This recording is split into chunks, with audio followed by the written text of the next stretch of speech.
necessitamos o teu fluir.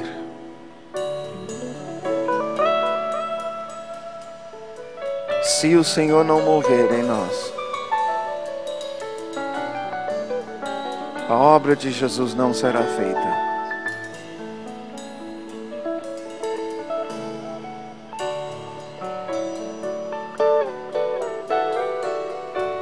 Vem, Espírito Santo, nesta manhã, nos ensinar. Seja o nosso professor. Te pedimos em nome de Jesus. Amém. Amém.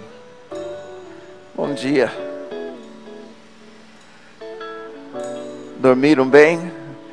Tá com a sobra de ontem já, né?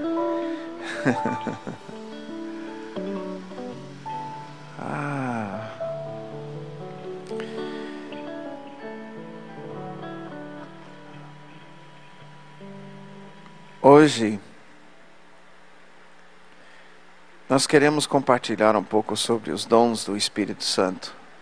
Talvez você pense, mas o que isso tem a ver com uma escola de adoração profética? Quero compartilhar algumas coisas, testemunho da minha vida, até para mostrar a importância dos dons espirituais e da busca dos dons espirituais. E até a importância de reconhecermos os dons espirituais quando o Espírito Santo está movendo em nós. Há uma mensagem que eu dou que leva umas 4 horas. É Honrando o Ministério de Jesus.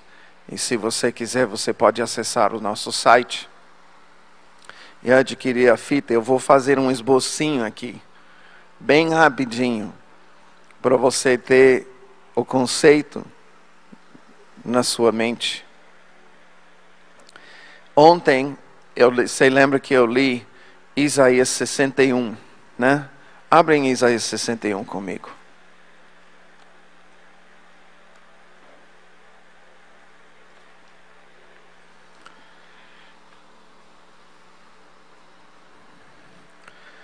O Espírito do Senhor Deus está sobre mim, porque o Senhor me ungiu para pregar boas novas aos quebrantados.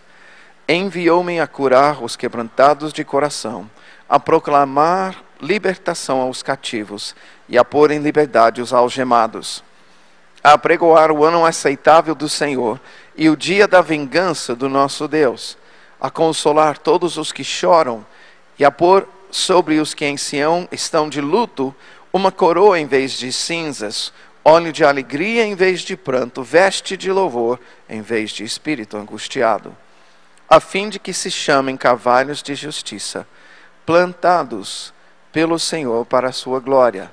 Esses edificarão os lugares antigamente assolados, restaurarão os de antes destruídos e renovarão as cidades arruinadas, destruídas de geração em geração. Essa passagem fala sobre o Messias. Em Israel, se tornou a passagem mais famosa, mais conhecida, que falava a respeito do Messias e as coisas que ele faria. E até a vinda de Jesus havia muitas interpretações a respeito dessa passagem. Por exemplo, libertação aos cativos e liberdade para os algemados era tido como a libertação de Israel, libertação política do Império Romano. Eles não estavam pensando em libertação espiritual de demônios. Eles tinham aplicado uma interpretação dessa passagem que estava longe daquilo que Deus estava pensando. E é muito interessante que houve muitas teologias, muitos ensinamentos que giravam em torno justamente dessa passagem. Agora abre em Lucas 4.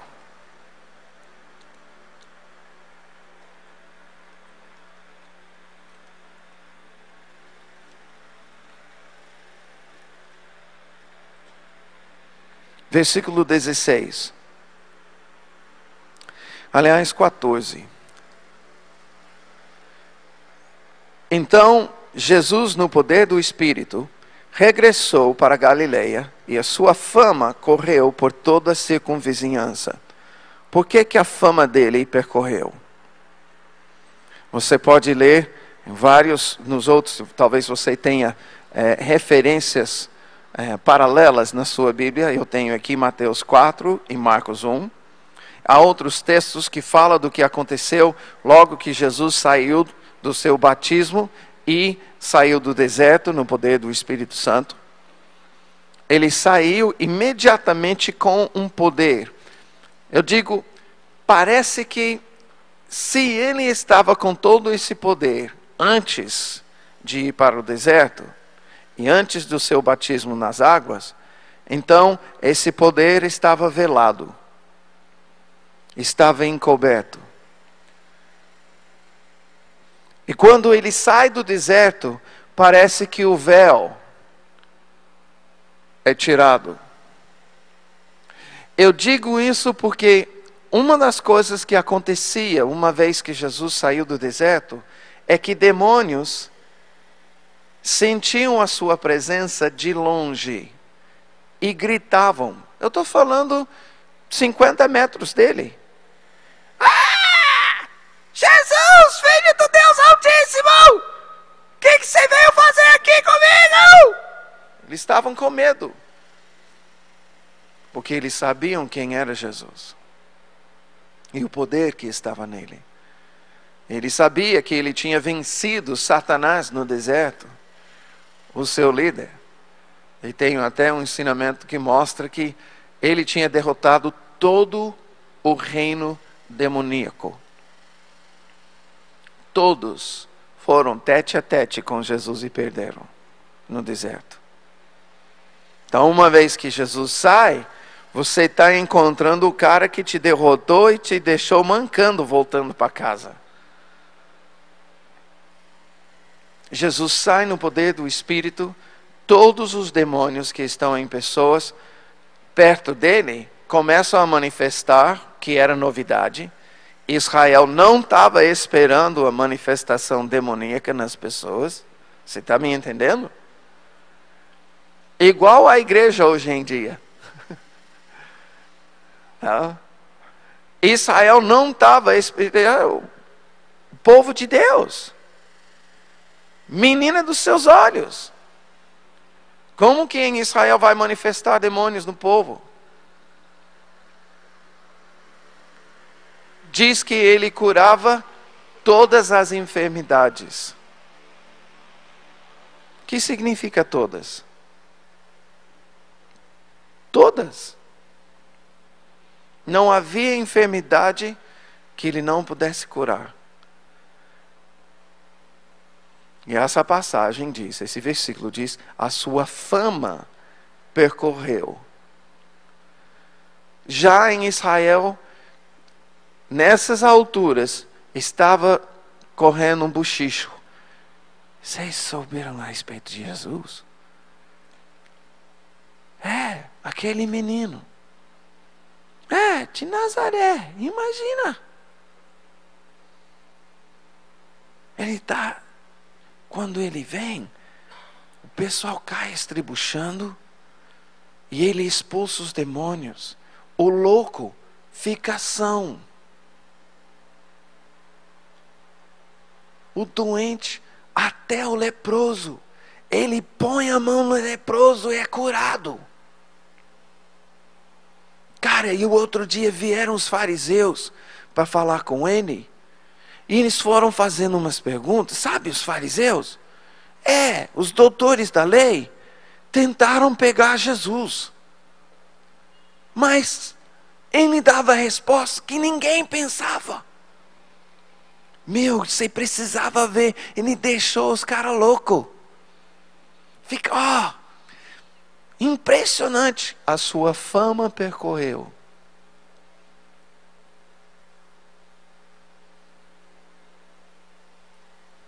E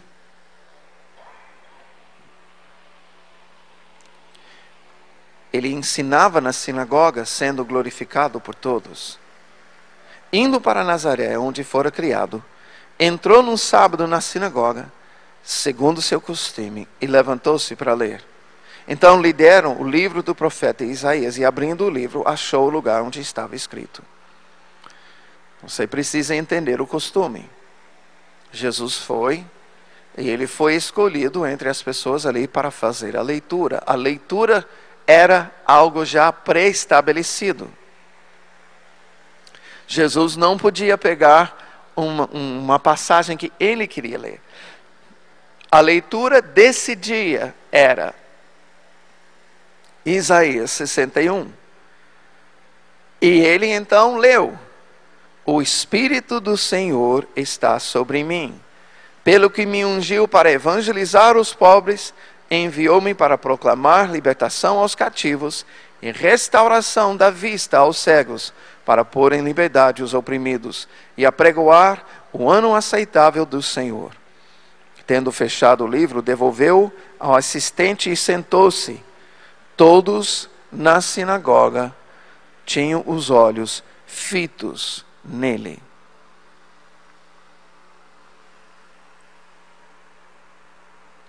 Sabe por quê? A fama de Jesus percorreu a nação. E estava todo mundo perguntando: mas como é que é isso? Como é que ele faz essas coisas? Sim, observava que ele fazia, mas eles queriam saber como. Como é que ele faz isso? Aconteceu que, justamente nesse dia, ele é pedido para ler a passagem que explica como ele está fazendo todas essas coisas.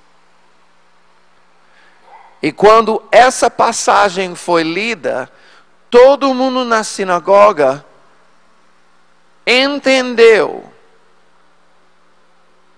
Opa! Ele faz isso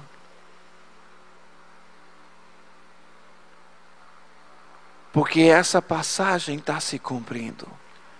E ficaram atônitos, boquiabertos, olhando para Jesus, esperando o que ele vai falar agora.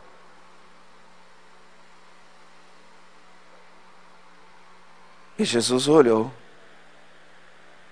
passou a dizer-lhes: hoje se cumpriu a escritura que acabais de ouvir. Todos lhe davam testemunho e se maravilhavam das palavras de graça que lhes saíam dos lábios e perguntavam: não é este o filho de José? Disse-lhe Jesus: sem dúvida citar-me-eis este provérbio: médico, cura-te a ti mesmo. Tudo o que ouvimos ter se dado em Cafarnaum, faze-o também aqui na tua terra. E prosseguiu: de fato eu vos afirmo que nenhum profeta é bem recebido na sua própria terra. Na verdade vos digo que muitas viúvas havia em Israel no tempo de Elias, quando o céu se fechou por 3 anos e 6 meses, reinando grande fome em toda a terra, e nenhuma delas foi Elias enviado, senão uma viúva de Sarepta de Sidom.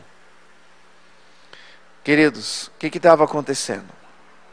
Esse povo estava ali, Jesus disse: é isso mesmo. Essa passagem se cumpriu. Sabe o que ele estava falando? Essa passagem se falava de quem? Do Messias. Aí que entra a questão da interpretação. Estava todo mundo esperando um grande general de guerra. Estava todo mundo esperando um príncipe se levantar com seu exército que iria libertar Israel do Império Romano.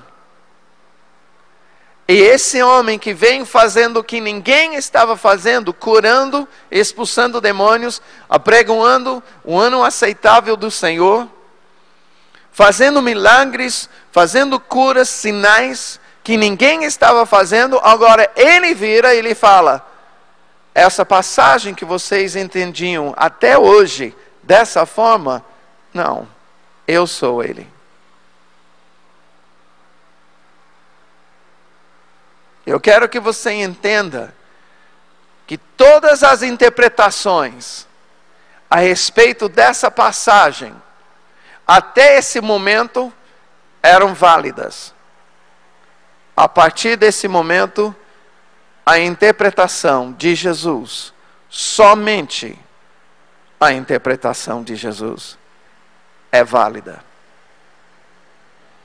Ou seja, isso não se trata de uma coisa política, uma libertação política. A vida e o ministério de Jesus agora se torna a interpretação correta dessa passagem. Como isso? Quero simplesmente explicar. Você pode ver, volta para Isaías 61 comigo.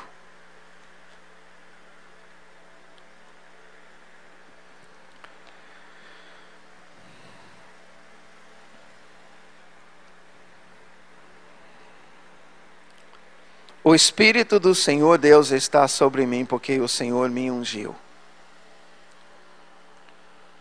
Você quer saber como eu faço as coisas que eu faço? Jesus dizia. Está aqui nessa passagem. Eu não estou fazendo essas coisas por minha conta ou pelo meu poder. E eu queria que você prestasse atenção numa coisa. Tem sacerdote aqui? Quem é sacerdote aqui? Amém. Você assumiu? Ok. Porque é importante você saber o que eu vou falar agora. Se você vai assumir o seu sacerdócio, é importante você saber o que eu vou falar agora. Jesus era Deus. E aqui, na terra, era Deus?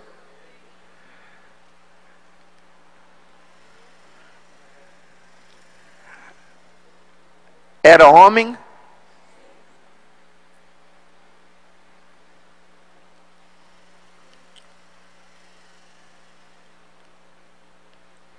Eu quero que você veja algo.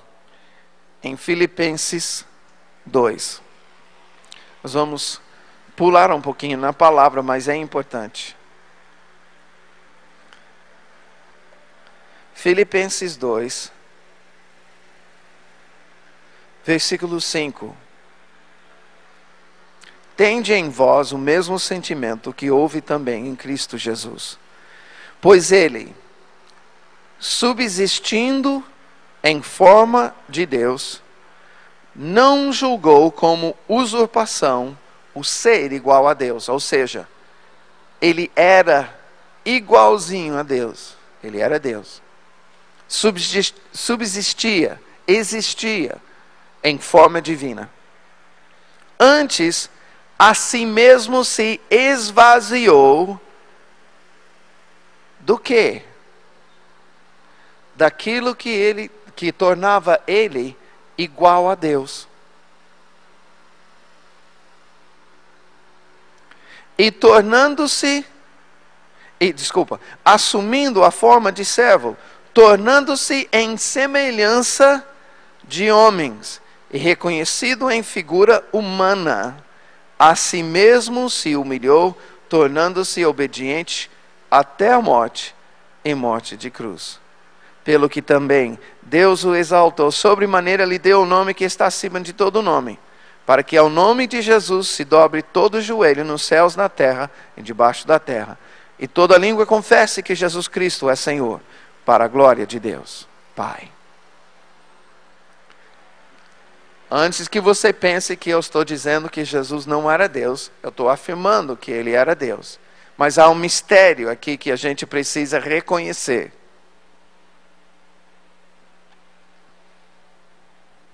É como a Trindade. Eu posso falar da Trindade, descrever a Trindade, mas explicar a Trindade eu não consigo. porque é um mistério. Deus é um só, em três: Pai, Filho, Espírito Santo, mas Ele é um. Não sei explicar isso. Foge da minha capacidade. É um mistério que eu aceito pela fé, porque é baseado na palavra. Jesus, o Filho, esvaziou-se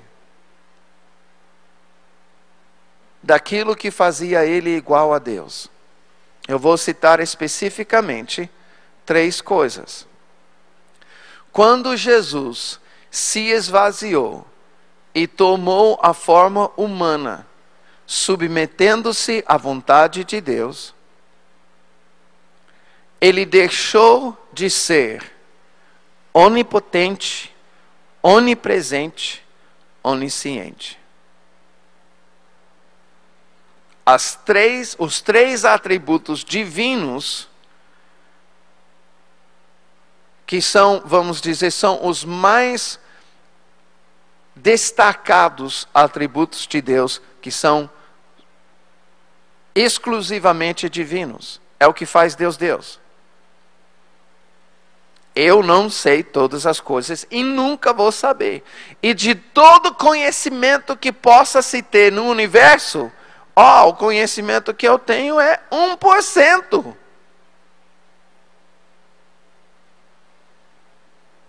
E olha lá, eu acho que é muito ainda falar isso. Deus sabe tudo. Não somente o passado, sabe o presente, está a par de tudo em nossas vidas, até os nossos pensamentos. E se você olhar, quer bagunçar sua cabeça? Deus sabe o que todo mundo está pensando aqui agora.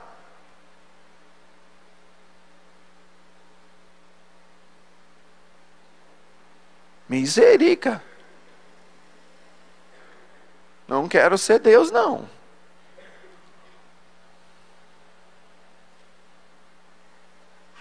Jesus não era onipresente.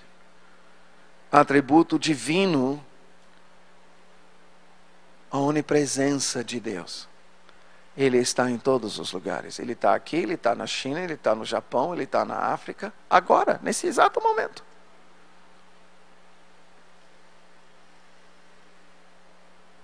Onipotente. Havia certas coisas que Jesus não podia fazer.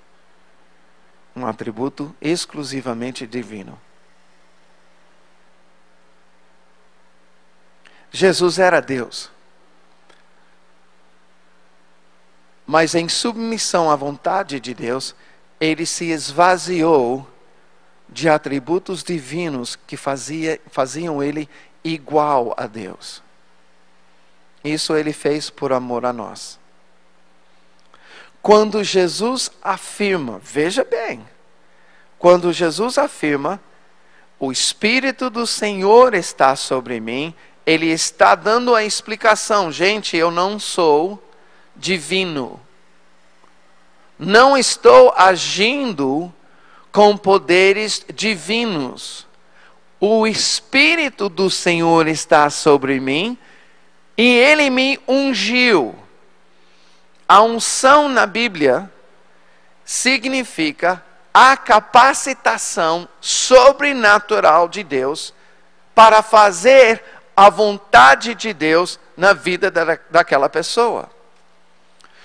Você pega, por exemplo, o primeiro rei em Israel que foi ungido. Quem foi? Saul. Infelizmente ele foi ungido por insistência, porque na verdade ele tinha perdido a unção. Na unção você tem o óleo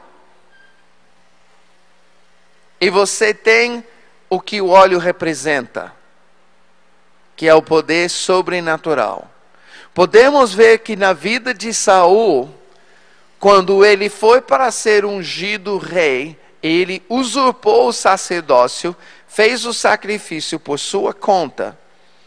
E chegando o profeta Samuel disse: não, você não vai ser ungido mais rei. Ele ficou desesperado. Samuel deixou ele no seu desespero. Ele insistiu, Samuel ainda disse não. Mais tarde insistiu de novo, ele falou, tá bom, você quer ser melecado de óleo? Seja. Mas ele não recebeu a unção sobrenatural.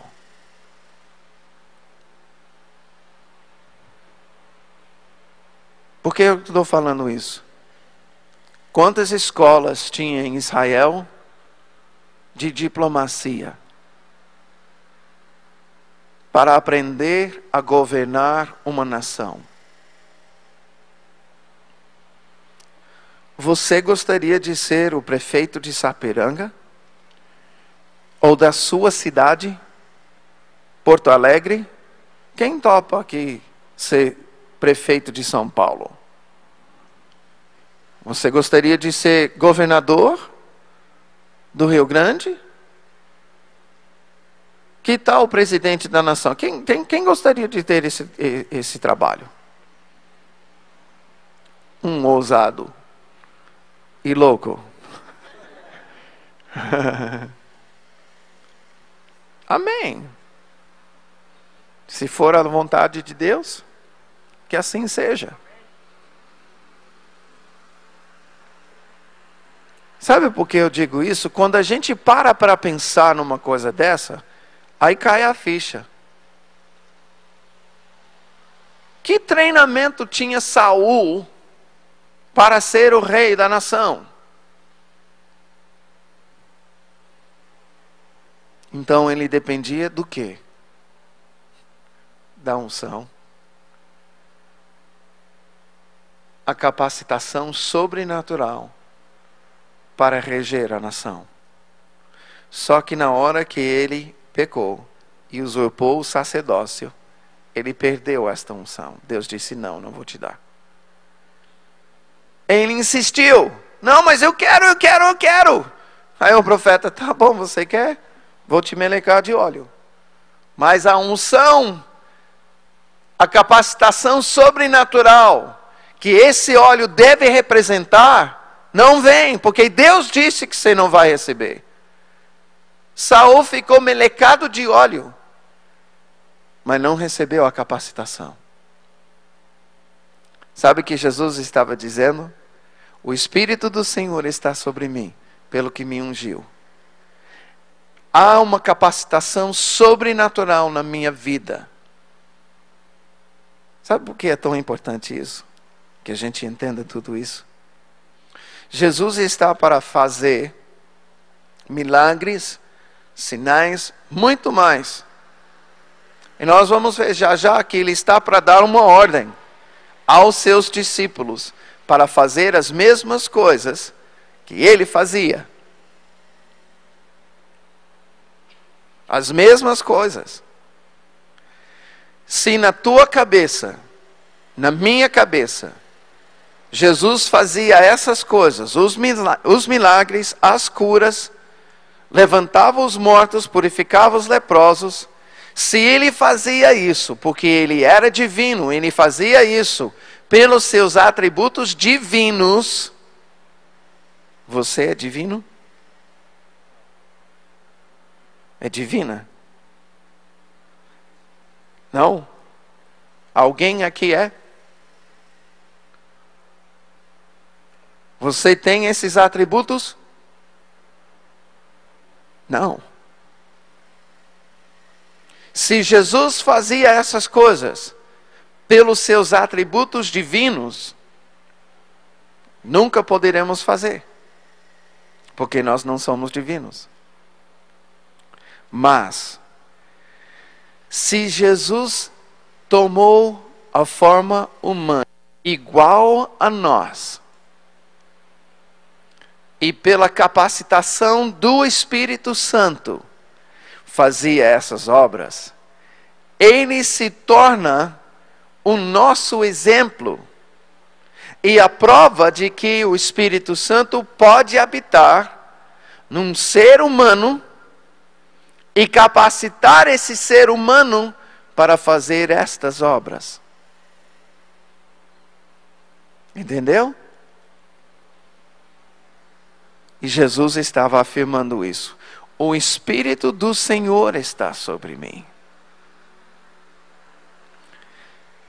Pelo que me ungiu. Volta. Isaías 61.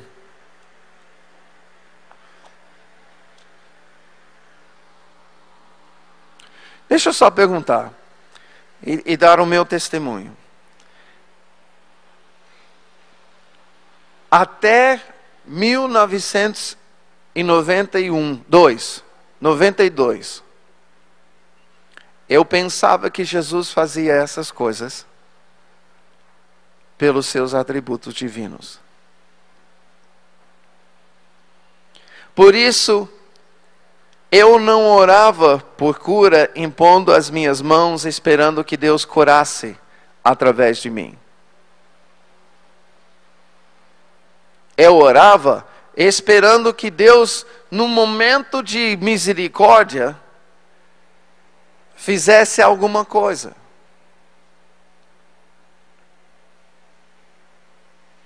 Eu não entendia, por causa dessa fortaleza, por causa de não entender exatamente esse princípio, que o Espírito Santo queria operar através de mim. Do mesmo jeito que ele operava através de Jesus. Eu quero saber, tem alguém aqui que antes pensava que Jesus fazia essas coisas porque ele era divino? Não se via assim, ele se tornou igual a nós? Ok. Olha, gente, eu compartilho exatamente essa parte aqui, porque isso mudou completamente a minha vida. Eu não falo o meu ministério. A minha vida mudou em cima disso. Eu já era ministro de quase 20 anos. Nessa época eu era diretor de um seminário. Só de lembrar. Que é tremendo, mas eu não estava entendendo umas coisas extremamente importantes. Isaías 61. Porque o Senhor me ungiu para, daqui em diante, nós podemos observar várias coisas, vários ministérios que são alvos da capacitação divina do Espírito Santo, ou seja, a unção. A unção na vida de Jesus vem para isso, para essas coisas que ele vai falar agora. O Espírito do Senhor está sobre ele, e essa capacitação sobrenatural, a unção, vem para fazer certas coisas.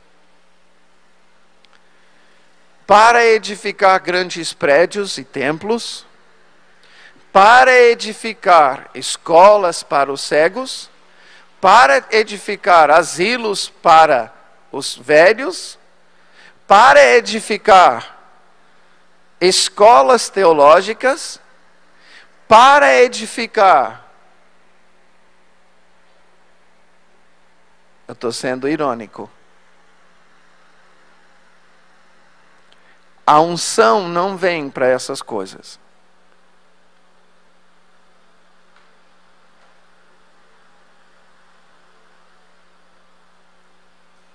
A unção vem para outras coisas.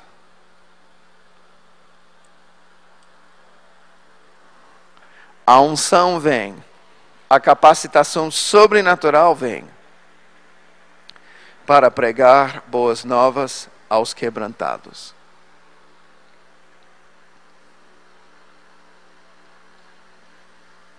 Quero te dizer uma coisa correndo aqui. Muitos de nós tentamos pregar boas novas aos duros de coração.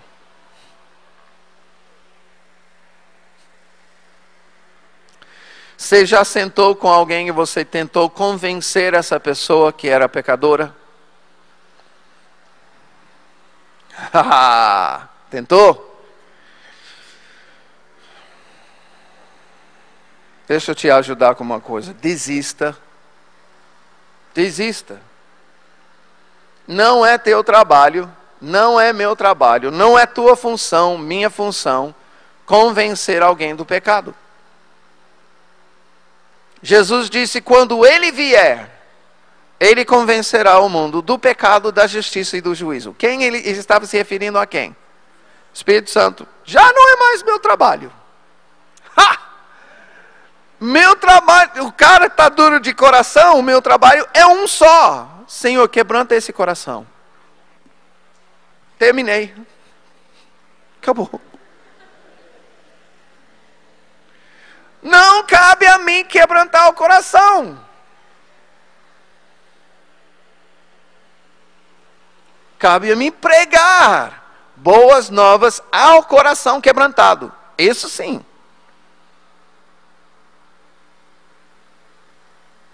Cara está duro de coração? Ame, Senhor, quebrando o coração. Espírito Santo, quebrando o coração. Só isso. Não entra em discussões mais. Gente, paz, tranquilidade. Pessoa quer começar a argumentar. Não, Deus quebranta esse coração. Lógico, não na frente dela, mas...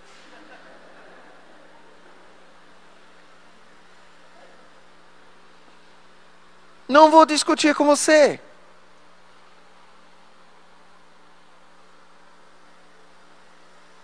Aí quando Deus quebranta o coração, a unção vem para pregar boas novas. Agora eu quero que você preste atenção. Você precisa de uma capacitação divina para pregar as boas novas. Não uma cartilha.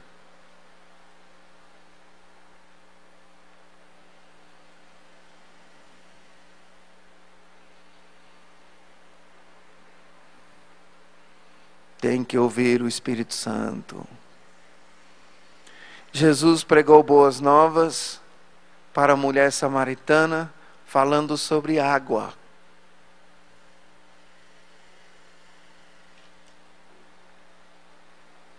Eu amo, tenho usado muito na minha vida as 4 leis espirituais. Mas Jesus não arrancou o panfletinho das 4 leis espirituais para ler para a mulher samaritana. Ele ouviu o Espírito Santo e pregou para ela o que ele ouviu.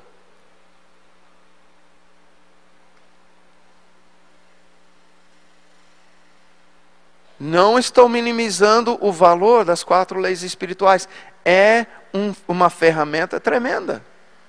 Mas não basta isso. Você precisa de uma capacitação sobrenatural. Precisamos do Espírito Santo para isso. Ele continua dizendo: enviou-me a curar os quebrantados de coração.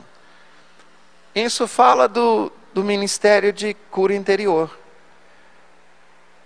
A linguagem original, quebrantado de coração, é uma frase que retrata, que faz uma pintura. É um coração rachado, partido. E curar esse coração, literalmente aqui, é enfaixar, passar uma faixa nesse coração quebrantado até que seja curado. Está falando de cura interior, de cura de emoções, cura de traumas.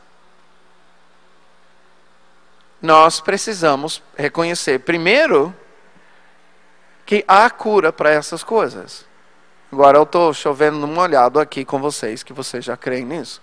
Mas há uma boa parte do corpo de Cristo que não crê nisso. Deus pode curar a alma.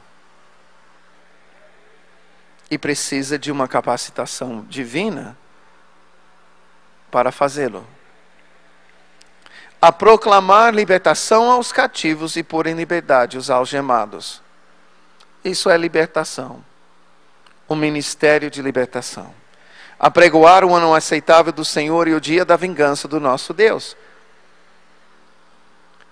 Há perdão por todas as coisas, todos os dias. Não tem que esperar 50 anos, o ano de jubileu. Há perdão todos os dias, todas as horas. Disponível para aquele que é quebrantado de coração. A consolar todos os que choram. Sempre falo aqui que isso está associado ao ministério de cura interior. E a verdade é que muitas pessoas têm choro reprimido, represado nelas. E é impressionante o quanto precisamos chorar. Como é impressionante o quanto nós precisamos rir. E tanto o riso como o choro fica reprimido em nossas vidas. Eu vi pessoas e vejo pessoas, todas as vezes que Deus faz o que Ele fez ontem, eu vejo pessoas se segurando.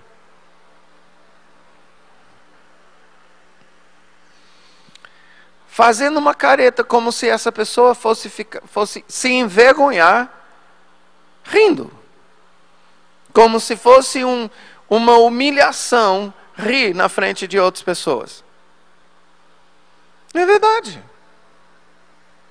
E até hoje eu não entendo. Honestamente, na verdade, não faz sentido alguém ficar segurando uma boa risada.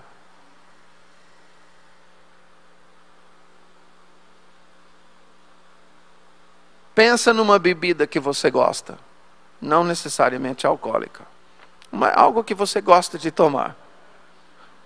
Tá? Pensa em algo que você gosta de tomar. Tá? Põe no copo. Chega aqui, mas não engole. E deixa o copo bem aqui. Isso que eu penso que pessoas estão fazendo quando seguram o riso. A mesma coisa com o choro.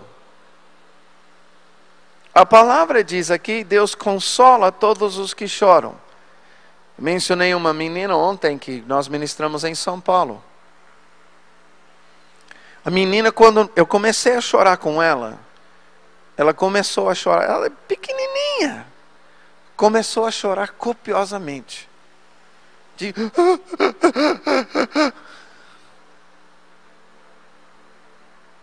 Tempo passou, essa menina chorou 45 minutos desse jeito, gente. Eu fiquei com ela uns 15. Sentei ela numa cadeira, foi ministrar a uma outra pessoa. Quando eu voltei, 15 minutos depois, ainda estava chorando. Eu peguei ela, botei ela no meu colo. Deixei ela chorar no meu colo. Botei de volta, depois de um tempo na cadeira. Dali a pouco eu voltei e estava chorando ainda. Aí que Deus falou, chama ela, segura. E pede para eu tornar o choro em alegria. Só isso. Só falei uma vez. E esperei. Depois de uns 2 ou 3 minutos ainda. Aí ela acalmou o choro e começou a rir. E essa foi a menina que riu a noite inteira, até dormindo. Por quê? Essa menina tinha sido abandonada pelos pais.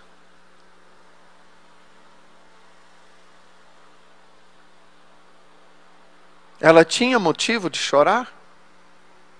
Tinha ou não tinha? Sim. Mas, amados, e aí que eu vou falar para você, por que é tão importante falar sobre isso numa escola de adoração profética? Adoração profética, nós falamos, é voltado para trazer a presença de Deus, não é? É ou não é? Voltado para gerar a presença aqui na terra que tem no céu.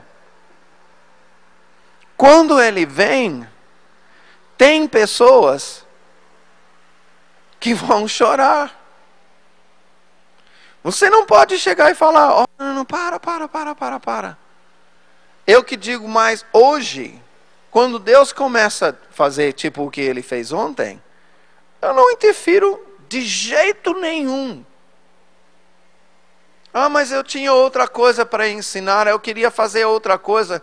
Imagina só perder esse tempo, todo mundo só rindo. É 1 hora de riso. Que desperdício de tempo. Ah, você vai discutir isso com Deus? Eu que fiz alguém rir ontem. Qual foi a piada que eu contei?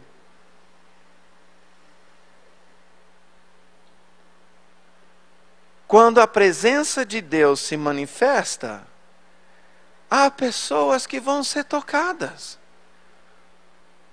Com choro, com riso, com quebrantamento. Por quê? Porque um Espírito está sobre Jesus. E a unção vem com a presença de Jesus. E a unção é para pregar boas novas aos quebrantados. É para libertar os cativos. Tinha um menino ontem que ficou liberto. O Espírito Santo começou a ministrar a ele libertação de demônios sem que ninguém falasse nada. Eu não sei de você, mas essa é a libertação que eu gosto. Eu não fico quebrando a cabeça tendo que entender exatamente o que está acontecendo. Deus vem e ele começa a fazer. Pessoas começam a chorar, não sabem por quê. Deixa chorar. Deixa chorar. Começa a rir, não sabe por quê. Deixa rir. Porque Deus está agindo na capacitação sobrenatural. Por último, a pôr sobre os que em Sião estão de luto uma coroa em vez de cinzas, óleo de alegria em vez de pranto, veste de louvor em vez de espírito angustiado. Jesus estava afirmando em Lucas 4 que essas coisas e essa capacitação estava sobre ele. Aí eu quero que você veja uma coisa. Veja comigo Marcos, o 1º capítulo. Desculpa, é Marcos 3. Isso. Ok. Marcos 3. Depois subiu ao monte e chamou os que ele mesmo quis, e vieram para junto dele. Então designou 12 para estarem com ele e para os enviar a pregar e a exercer a autoridade de expelir demônios. Jesus tinha uma agenda. Essa agenda foi determinada pela unção que estava sobre ele.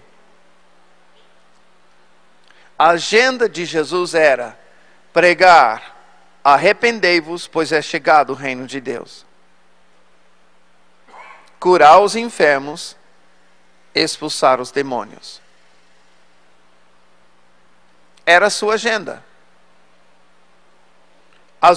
As coisas que Jesus fazia, era tudo dentro dessas 3 coisas. Essa era a sua agenda. O ensino que ele dava era para ensinar sobre o reino de Deus. Purificar os leprosos e ressuscitar os mortos tinha a ver em cura. Tudo relacionado ao ministério de cura e libertação. Era a sua agenda. Ele vivia voltado para essas 3 coisas. Eu vou falar algo muito radical aqui. Porque quando Jesus pega e chama discípulos, ele passa para eles a mesma agenda. E por isso eu estou observando que essa é a agenda de Jesus. Nos nossos dias, você pode ser discípulo de alguém sem fazer o que ele faz. Ou seja, você pode ser discípulo de um grande professor e só falar as coisas que ele fala. Agora, Lúcio, você pode ter um discípulo que não toque a bateria?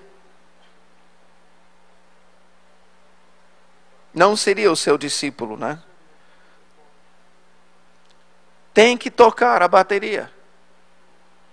E tem que tocar a bateria como o Lúcio. Ou melhor.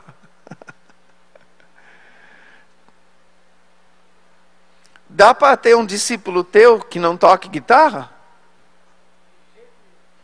Não dá.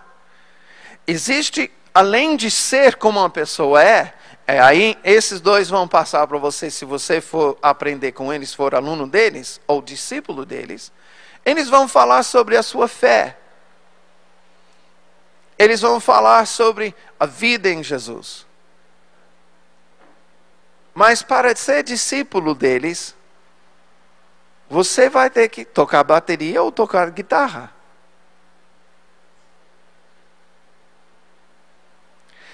No mundo oriental, a melhor forma de descrever isso é pelas artes marciais. As pessoas, os mestres, vão ensinar você as filosofias orientais. Budismo, as religiões, tal, vão ensinar tudo isso para você. Você precisa ser calmo no espírito, então. Aí vão ensinar um monte de mentira. Algumas verdades. Aí eles vão ensinar você a lutar. Você pode ser discípulo de karatê, um mestre lá, sem lutar karatê? Tá. Discípulo de Jesus tinha que fazer as coisas que Jesus fazia. Ele tinha uma agenda. Quando ele chamou os 12, ele deu autoridade para pregar, ele deu autoridade para expulsar demônios. Vamos ver mais isso aí. Em Mateus 10.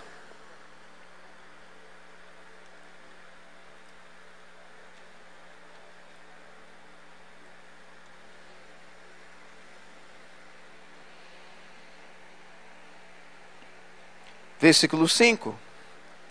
A estes 12 enviou Jesus, dando-lhes as seguintes instruções. Tá? Versículo 8.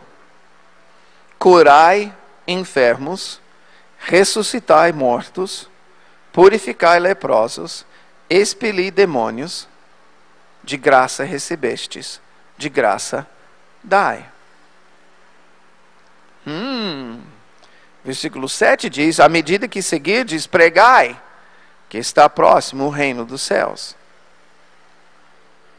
Nós podemos observar a agenda de Jesus que ele está passando dos seus discípulos, ou dele para os seus discípulos. O que vem antes e o que eu não li, são as condições nas quais eles têm que fazer essas coisas. Que é fé. Você não pode levar um monte de bugiganga com você. Você tem que crer que o Pai vai providenciar tudo que você precisa. Gosto disso. Lucas 9. Tendo Jesus convocado os 12, deu-lhes poder e autoridade sobre todos os demônios e para efetuarem curas. Também os enviou para pregar o reino de Deus e a curar os enfermos. Cura era tão importante para Lucas que ele escreveu 2 vezes.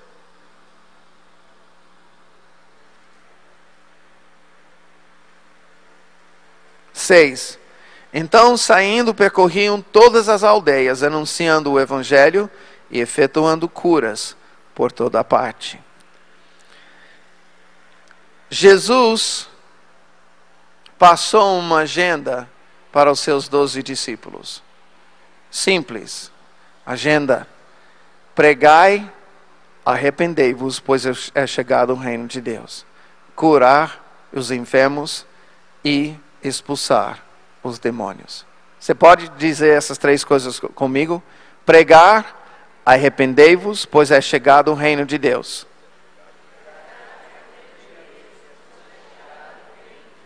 Curar os enfermos. Expulsar os demônios. Simples. Muitas pessoas hoje ficam, quando começam a mexer, por exemplo, com cura. Ué, mas tem coisas que não se cura. Só porque a gente não bate em cima. E libertação, aí você está vendo demônio em tudo. Não, eu não quero ver demônio em tudo. Eu só quero ver onde estão e de onde estão tem que expulsar. Só isso. A questão é que eles estão onde a gente não espera. Não é? Mas nós temos autoridade. Esses discípulos de Jesus tinham autoridade para fazer essas coisas. Tem muitas pessoas que acham que isso parou com esses 12. Lucas 10. Depois disso, o Senhor designou outros 70. Agora, 70 mais 12, 82, mais Jesus, 83. Designou outros 70 e os enviou de 2 em 2 para que o precedessem em cada lugar, e cada cidade e lugar onde ele estava para ir. Ou seja, esses se tornaram aqueles que preparavam o caminho do Senhor.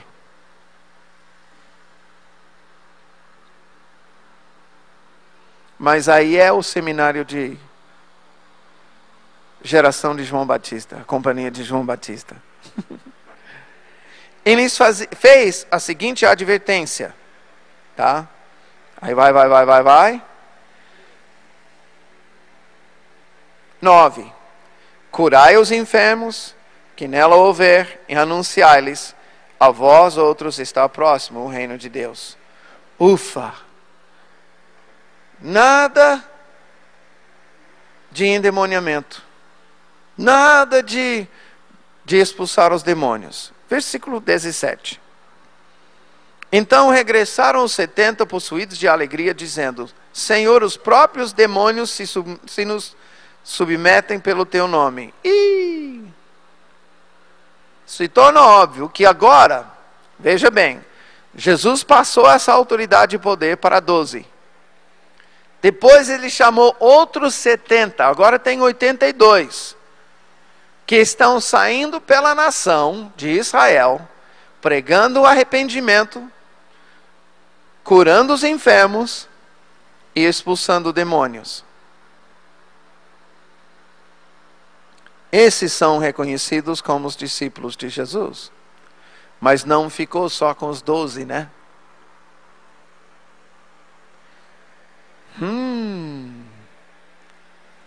E eu quero que você veja a atitude de Jesus em ouvir que eles estavam expulsando demônios. Versículo 18. Mas ele lhes disse: eu via Satanás caindo do céu como um relâmpago. Eis, vos dei autoridade para pisar de serpentes e escorpiões, e sobre todo o poder do inimigo, e nada absolutamente vos causará dano. Não obstante, alegrai-vos não porque os espíritos vos submetem, e sim porque o vosso nome está arrolado nos céus.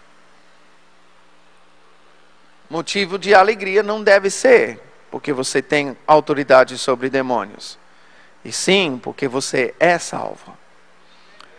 Naquela hora, versículo 21, nesse mesmo instante, quando está acontecendo tudo isso, exultou Jesus no espírito e exclamou. Eu gostaria que alguém falasse as palavras que Jesus fala aqui, essas primeiras 5 palavras. Graças te dou ao Pai, numa exultação. Tem um voluntário?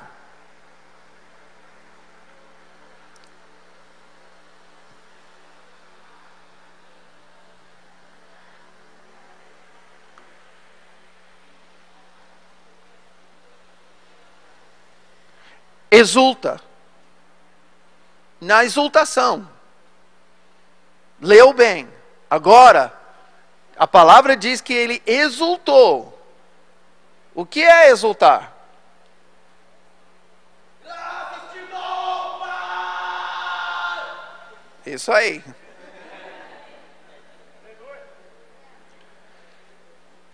Isso não foi pequena coisa para Jesus.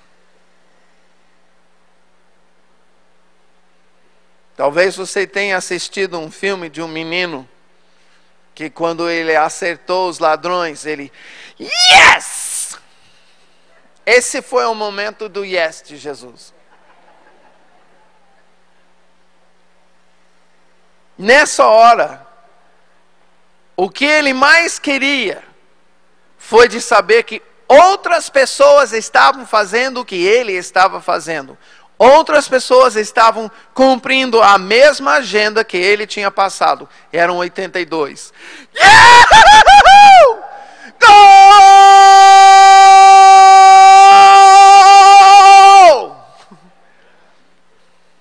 Isso é exultar. Jesus exultou. Para ele, missão cumprida. É o que ele mais queria. É importante ver isso. Veja comigo em Mateus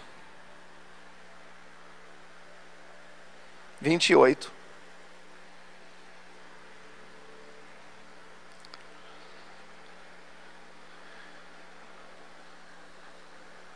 Versículo 16.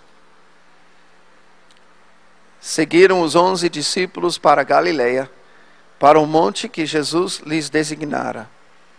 E quando o viram, o adoraram, mas alguns duvidaram. Jesus, aproximando-se, falou-lhes dizendo: toda a autoridade me foi dada no céu e na terra.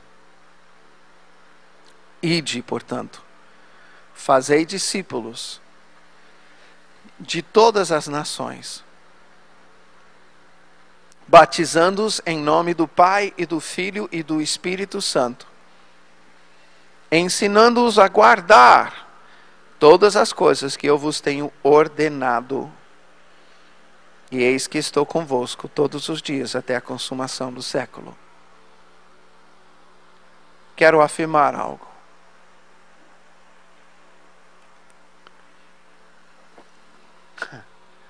Isso é radical, amados. Quando Deus me mostrou essa sequência de Jesus para os 12, para os 70, que agora são 82, e finaliza com essa comissão. Quando Jesus está olhando para os seus discípulos, que entenderam muito bem que para ser discípulo dele, você tem que fazer as coisas que ele fazia. Que tipo de discípulo que eles vão gerar quando Jesus fala aqui, fazei discípulos? Qual será a agenda desses discípulos?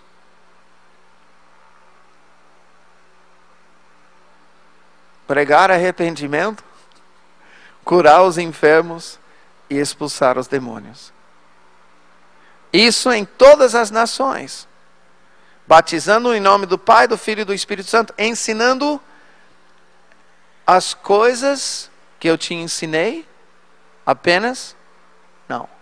Diz aqui, ensinando-os a guardar, a fazer as coisas que vos tenho ordenado. Curai é uma ordem. Expulsai é uma ordem. Pregai é uma ordem. Ressuscitai é uma ordem. Pergunto, sim ou não?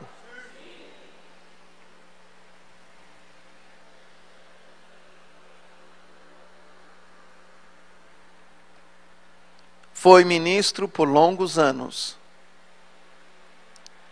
Nunca curei, nunca expulsei um demônio. Quando Deus me mostrou isso, Ele também disse: grande missionário você é.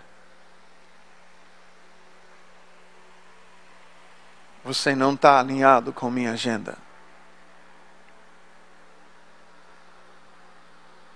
Eu falei, ih.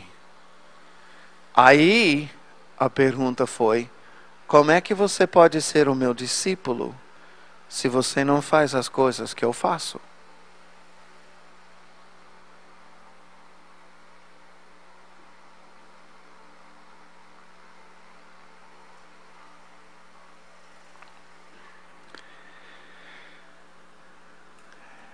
Na minha cabeça, é questionável alguém se declarar discípulo de Jesus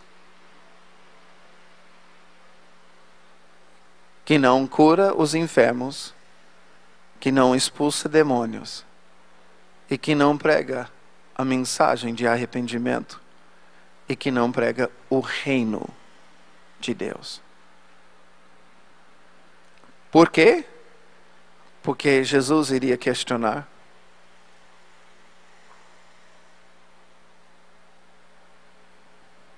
Porque foi claro que Jesus passou uma agenda clara.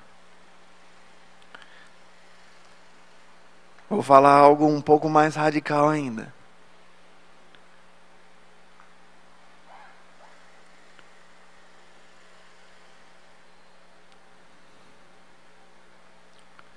Nós estamos preocupados na igreja em deixar pessoas dirigirem os cultos que saibam cantar e tocar.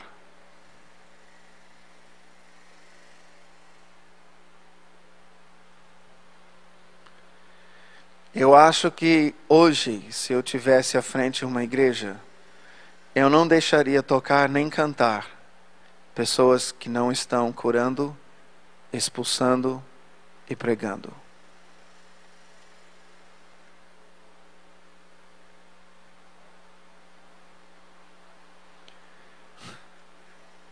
Para ser discípulo de Jesus, você tinha que fazer essas coisas. Não sou eu que estou dizendo. É Jesus que está dizendo.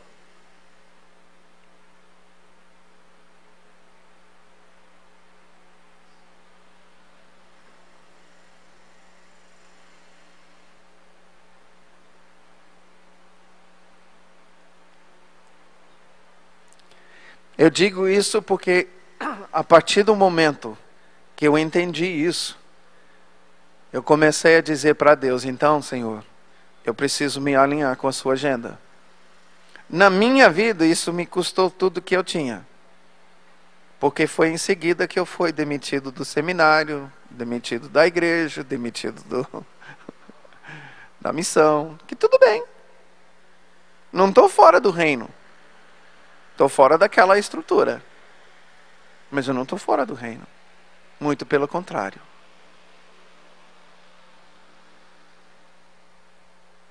Com isso, por favor, não entenda que eu estou dizendo que você deve voltar para a sua igreja. Se você não faz essas coisas, você deve sair do louvor, da adoração na igreja. Eu diria, não sai, começa a se alinhar com a agenda de Jesus.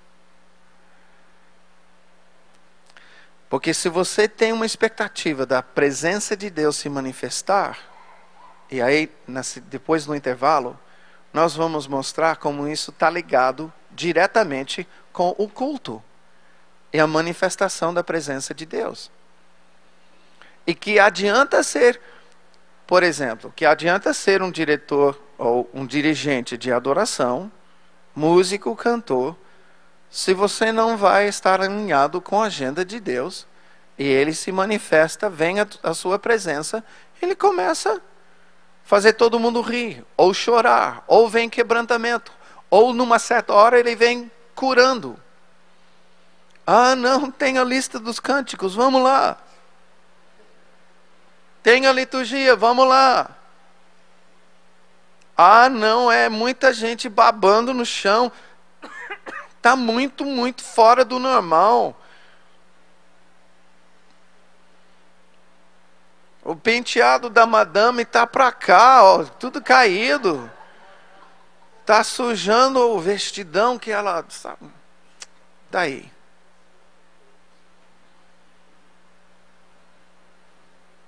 Uma das razões que eu gosto desse lugar aqui. Não adianta você querer vir aqui naquela roupa assim, muito chique, porque se você cair aqui, você... é você e Deus. Amados, eu diria, cai fora. Alinhe-se com a agenda. E gera em você uma expectativa. A presença de Jesus vem com essa agenda. Jesus tem uma agenda.